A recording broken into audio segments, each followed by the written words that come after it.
देश और समाज कर सकता है?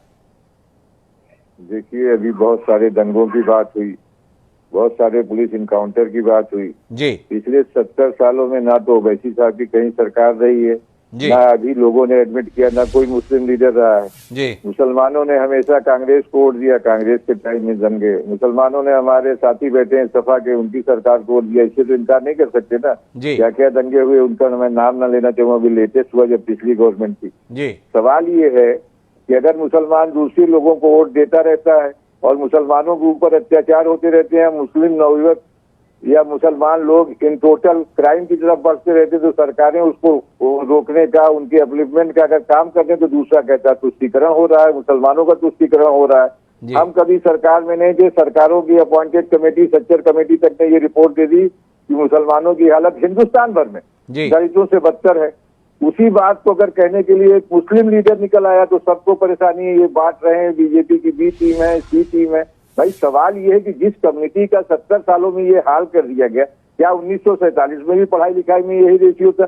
क्या 1947 में भी अपराधों में यही रेशियो था? अगर ये हाल कर दिया गया और उसी कम्युनिटी का एक लीडर उठकर ये बातें कहता है तो लोगों को तकलीफ होती है। दलितों की बात दलित लीडर करे कोई दिक्कत नहीं, गुजरों की बात गुजर लीडर करे कोई दिक्कत नहीं, जाटों की बात जाट लीडर करे कोई दिक्कत नहीं। अगर एक मुस्लिम लीडर मुसलमानों के साथ जो नाइंसाफी हुई, डिस्क्रिमिनेशन हुआ है, उससे सवाल खड़ा करता है तो ध्रुवीकरण हो जाता है। ध्रुवीकरण करने वाली पार्टी कौन है आप सभी जानते हैं। हम अगर महाराष्ट्र में दलित लीडर से समझौता कर लें तब भी गड़बड़, उत्तर प्रदेश आए तमाम पार्टियों के लीडर से गड़बड़ कर लें तब भी हम ध्रुवीकरण कर रहे हैं। अगर समाजवादी समझौता कर ले बीएसपी से तो बहुत अच्छा, अगर समाजवादी कांग्रेस से समझौता कर ले तो बहुत अच्छा, वाइस वर्सा। अगर उनमें नाम पहले उसका ले लूं तो बहुत अच्छा, बीजेपी शिवसेना से समझौता कर ले तो बहुत अच्छा। हम शिवसेना के एमपी को भी हरा दे तब भी हम बीजेपी की बी टीम है। बीजेपी और शिवसेना के 25 साल से चले आ रहे एमपी को अगर हमारा कैंडिडेट हरा दे, हम छोटे इलेक्शन लड़े तब भी बहुत अच्छा। हम 2014 में इलेक्शन नहीं लड़े, क्या हुआ भाई? बीजेपी को काहे नहीं रोक लिए? अखिलेश जी जब साइकिल पर बैठे तो अखिलेश जी जब कांग्रेस के साथ गए तो क्या हासिल हुआ, और जब बीएसपी के साथ गए तो क्या? हम तो कहीं नहीं थे ना मैदान में। अगर एक मुस्लिम लीडर जो मुसलमानों के साथ डिस्क्रिमिनेशन हुआ है उस पर सवाल उठाता है और सरकार से सवाल पूछता है, अब सवाल अगर सरकार अगर बीजेपी की है तो हमने तो बनवाई नहीं, हम तो इलेक्शन लड़े नहीं दिया, हमारी पार्टी तो लड़ी नहीं थी। सरकार आ गई यहाँ भी, सेंटर में भी, हम कहीं इलेक्शन नहीं लड़े। अब हम सरकार से भी सवाल ना पूछे कि ध्रुवीकरण हो जाए। गजब की प्रजातंत्र की समझ है भाई लोगों की, तो मैं इसके लिए क्या कर सकता हूँ?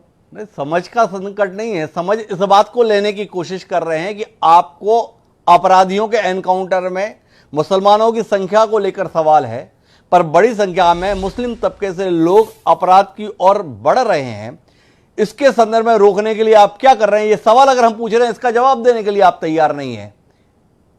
इतने 70 सालों में हुआ, अब हम रोकने के लिए उसी राजनीतिक प्रक्रिया में, उसी चुनाव की प्रक्रिया में आ रहे हैं। जब हमारी ताकत होगी तब ना रोकने का उपाय करेंगे। पाठ पढ़ाने से तो हो नहीं जाएगा। जो रोकने की स्थिति में थे उन्होंने तो कुछ किया नहीं, उन्होंने उसको बढ़ने दिया, फलने फूलने दिया, दंगे कराए। और आप देखिएगा, अगर दंगों का इतिहास में नाम लेके बता सकता हूँ, वहां पे दंगे कराए गए जहां मुसलमानों के व्यापार अच्छे थे। इसी प्रदेश में नहीं, दूसरे प्रदेशों में भी, यहाँ भी मेरठ बलियाना में हुआ ना, हाजिमपुरा हुआ ना। तो जहां दंगे कराए वहां जब रोजगार से दूर कर देंगे, रोजगार में रिप्रेजेंटेशन नहीं देंगे, इकोनॉमिक और क्षेत्रों में रिप्रेजेंटेशन नहीं देंगे, शिक्षा के, तो सरकार की भी कुछ जिम्मेदारी होती ना। हमें सरकार में आने दीजिए। मैं तो अपने सारे साथियों से कहता हूँ, 70 साल तक मुसलमानों ने कांग्रेस को, समाजवादी को, बीएसपी को, टीएमसी को, जितनी पार्टियां नाम लीजिए, सबको वोट दिया और ये हालत सामने है। एक बार सारे लोग। अजमल जी, एक सवाल आपसे करता हूं। आपका कहना है कि कांग्रेस को, समाजवादी पार्टी को, तृणमूल कांग्रेस को मुसलमानों ने वोट किया और उसके बाद हमारी हालत ये है। और कांग्रेस के संदर्भ में, समाजवादी पार्टी के संदर्भ में, बहुजन समाज पार्टी के संदर्भ में पूरे देश को भाजपा बताती है कि इन पार्टियों ने केवल मुसलमानों के लिए काम किया, इसलिए आप लोगों की हालत ये है। मतलब उन्हें तो आपकी पैरवी करना भारी पड़ रहा है देश में राजनीति करने के लिए। आप उन्हीं पार्टियों पर सवाल कर रहे हैं कि इन लोगों ने किया क्या आपके लिए। थोड़ा समझना मुश्किल है, थोड़ा समझाएंगे? जी जी जी, मैं थोड़ी सवाल कर रहा हूँ। कांग्रेस पार्टी ने ही सच्चर की कमेटी अपॉइंट की, 1200 पेज की रिपोर्ट रखी है, ये पहले पेज से पढ़ना शुरू करें। अब मैं थोड़ी कह रहा हूँ, मैं ये कह रहा हूँ कि इन्हीं सरकारों के दौर में ये हालत हो गई।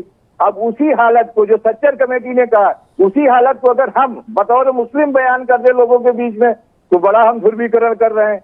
बीजेपी हुकूमत में आई, अटल जी की सरकार बनी, हमारी पार्टी है, हम कहाँ थे भाई? यूपी में पहली बार हुकूमत में आई, कल्याण सिंह की सरकार बनी, हम कहाँ थे भाई? हम कहीं थे क्या? दोबारा आए, बीजेपी की सरकार बनी। मैं रोकूंगा अजमल जी, सवाल ये कौन कर रहा है कि आप क्यों आए? सवाल तो मुसलमानों के संदर्भ में जो आपकी संवेदनशीलता है, जो आपकी चिंताएं, उसको लेकर है। सवाल आपसे यह भी पूछा जाना चाहिए और हम आपसे पूछ रहे हैं, बटाला हाउस के संदर्भ में बताया जा रहा था मुसलमानों के साथ में बड़ी ज्यादती हुई, अदालत का फैसला आ गया, दोषी ठहरा दिया गया। ओवैसी साहब तो नहीं बोले कि बटाला जैसे प्रकरणों में हमारे मजहब से जुड़े हुए लोगों की संलिप्तता देश में शर्मसार करती है पूरे मजहब को? क्यों नहीं आप ये बात बोलते? देश का भरोसा जागेगा। बटाला हाउस के संदर्भ में आपकी पार्टी का कोई बयान आया नहीं, कहने की स्थिति में है? बटाला को लेकर कोई शर्मिंदगी है आपको इस बात के संदर्भ में? क्या आपके मजहब से जुड़े हुए लोग इसमें संलिप्त पाए गए, दोषी पाए गए? हमको, अगर आप इस तरह से कहेंगे तो हमको अदालतों के फैसले पे कोई बयान नहीं देना, ना कुछ कहना है। ओवैसी साहब को भी नहीं कहना चाहिए, उन्होंने कुछ नहीं कहा। अगर आप इस तरह से कन्विक्टेड लोगों की लाइन गिनाना चाहेंगे, किस अपराध में किसका किसका कन्विक्शन हुआ, तो वो भी मैं आपको लंबी लिस्ट दे सकता हूँ। मैं आपको उस सवाल का जवाब दे रहा हूँ जिसमें आपने पूछा कि हमें क्या करना चाहिए। हमें क्या करना चाहिए उसकी हमने शुरुआत कर दी है। हमें ताकत मिलेगी तो हम करके दिखाएंगे।